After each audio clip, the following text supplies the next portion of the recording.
Joining me now, Director of Strategic Insights Australia, formerly as someone you know well from the Australian Strategic Policy Institute, or ASPI, Michael Shoebridge. He comes to us now from Canberra. Help us understand, Michael, this bridge, this Crimean Bridge, who did it, do we know, and just how big a blow is it in the war? Well, Peter, it's a very big blow in the war. The Ukrainians haven't taken official responsibility, but it certainly looks like the Ukrainian security forces. So as a truck bomb detonated beside a train carrying fuel, massive explosion. President Lukashenko from Belarus gave Putin a big red tractor on his birthday. The Ukrainians have given him a big red fireball instead. Putin's labelled it very quickly an act of terrorism. Is that because he doesn't want to call it out as Ukrainian, a Ukrainian win? Because if he does, he's going to escalate things in the next few days. I mean, how's he positioning this internally? I think he's having a hard time managing the failure of the war domestically. So saying that this is a low blow, this is a terrorist act is what he's trying to do. That's hard, though, because right at the same time he's inflicting further mass civilian deaths on Ukrainians, including people in the parts of Ukraine that he says are now Russian. So firing missiles in and killing civilians looks like terrorism to me. But Putin is trying to say this is a low blow. And where are we with the nuclear risk? We heard Biden talk about catastrophic consequences. We had the German Chancellor saying reprehensible, these nuclear threats. Where are we up to tonight after the events of the weekend? Well, Putin's war continues to flounder and he's finding it that hard to cover up domestically now. In fact, the generals are being criticised, and when the public criticises generals, it gets close to criticising Putin himself.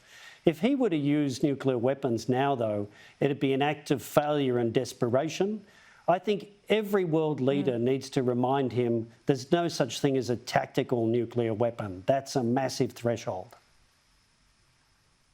All right, come back to Canberra. We saw that announcement in relation to the defence review, the budget review today by Richard Marles. He's gone through quite a long list of issues inside the department, predominantly related to the money, the budget, and procurement. $7 billion over budget, a cumulative 97 years behind schedule. I mean, I used to work for the Defence Minister of the Howard years. This doesn't surprise me, but it's catastrophic failure given today is a lot more serious in a global sense than it was when I was there 18 or so years ago. What's your take out of this report? That's the first thing. And this blame game with Labor today against the coalition. I mean, the coalition inherited a budget that had money stripped out of it. I remember the intelligence change as well, but also very little ordered under the former government. So there's fault on both sides, isn't there?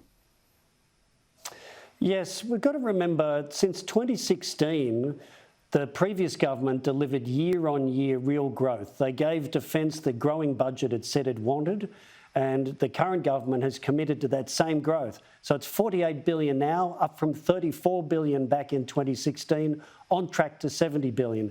The big failure here is Defence's failure to deliver. It's got the money, but it's wasting time, and time is the scarcest resource. So incremental change and more reports to ministers, which is what the government's announced, not going to change a thing. We know that. It needs a new approach to rapid capability acquisition, and that means taking it out of the hands of the big defence machine. You're not wrong. And let's not forget, I mean, that was the real statistic, lowest ever defence spending since 1938, which brought about that change about the commitment of spending in the budget from 2016. Yeah, and that real growth has been delivered year on year, but Defence is not making us safer with that extra money. It needs to deliver fast, and incremental change won't do that. Michael Shoebridge, thank you as always.